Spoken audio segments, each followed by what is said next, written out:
পর্দা বিছানা চাদর দিয়ে ব্যাকগ্রাউন্ডটা সেট করতে করতে আমি ক্লান্ত, তাই ভাবলাম এই দেয়ালটাকে একটুখানি ডেকোরেট করব। বাই দ্য ওয়ে, এই আলমারিটার কথা কারোর মনে আছে? ঘুণে ধরা আলমারিটাও যে এতদিন টিকে যাবে এটা আমি ভাবতে পারিনি। তো সমস্ত কিছু সরিয়ে দেয়ালটাকে পরিষ্কার করে নিয়েছি।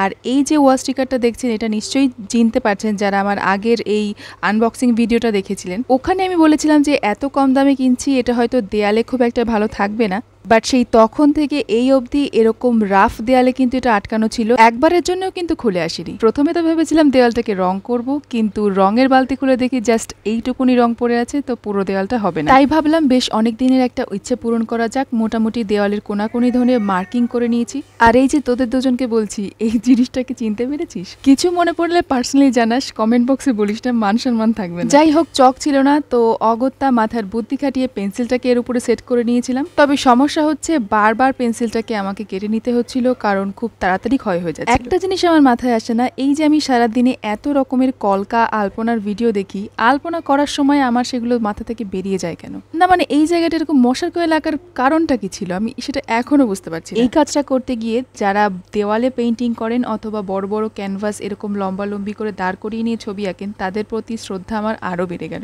আমি বরাবর মেঝেতে আলপনা দিয়েছি, অথবা খাতাতেও যদি ছবি আঁকি তো সেটা নিচে পেতে রেখে তারপরে এঁকেছি। ক্যানভাস কখনো ইউজ করিনি, সরি ওটা ক্যানভাস না, ইজেল বলে বোধহয়। আজকে প্রথমবারের মতন একেবারে নাকানি চোবানি অবস্থা। প্রথমত এত বড় একটা জিনিস এক সাইড থেকে দেখলে সোজা মনে হচ্ছে, আবার ওইদিকে গিয়ে মনে হচ্ছে বেঁকে গেছে।